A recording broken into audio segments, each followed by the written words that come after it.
اچھا جنت میں نماز نہیں ہے، روزہ نہیں ہے، حج نہیں ہے، زکوٰۃ نہیں ہے، تبلیغ نہیں ہے، کچھ نہیں ہے۔ ہاں جنت میں ایک کام ہوگا کہ اللہ تعالیٰ قرآن سنائیں گے۔ یہ کیوں کہ قرآن پاک جب سنائیں گے اس میں ایک لذت آئے گی اور ایک مزہ آئے گا، ایک نشہ ہوگا، سارے جنتی نشے میں چلے جائیں گے۔ اللہ اپنا کلام خود سنائے، اللہ اپنا کلام خود سنائے۔ ایک ہندو تھا وہ جس نے بابری مسجد کو شہید کیا تھا، پہلا وار اس نے کی۔ وہ کہنے لگا کہ میری طبیعت پہ بڑی بے چینی تھی، بے قراری تھی، بس مجھے اندر سے میرا ضمیر ملامت کر رہا تھا، چونکہ انسان کے اندر کا جو فطرت ہے، فطرت تو اللہ کو مانتی ہے نا، فطرت تو مانتی ہے جو انسان کی فطرت ہے۔ کہنے لگا میں دبئی میں جا رہا تھا، ایک مسجد کے امام صاحب قرآن پڑھ رہے تھے، بس میرا دل وہیں چلا گیا، میں جا کے جوتیوں پہ بیٹھا، زاروں قطار رونے لگا، اور نماز کے بعد میں نے کہا میں ان سے ملنا چاہتا ہوں۔ اور میں نے کہا یہ کیا تھا؟ اس نے کہا یہ تو وہ پاک کلام ہے جو مسجد میں پڑھ رہے ہیں۔ میں نے کہا مجھے مسلمان ہو گیا۔ اور اس نے کہا کہ میں 100 مسجدیں بناؤں گا، میں نے ایک اللہ کا گھر گرایا، مجھے پتہ نہیں تھا وہ ایسا رب ہے۔ تو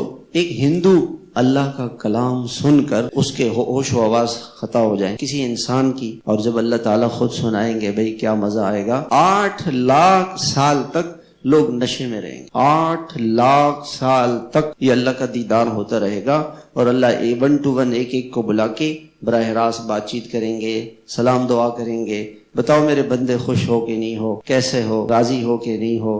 یہ بندہ کہے گا کہ اللہ میں تو زمین بھٹے میں اندر چلے جاؤں، میری کیا حیثیت، میری کیا حیثیت۔ مرنے کے بعد جنت کو دیکھ کے یہ تمنا کرے گا کاش کہ میں ساری زندگی سجدہ بھی کرتا رہتا تو بھی اللہ کا حق نہیں ادا ہو۔ کون اللہ کا ادا کر سکتا؟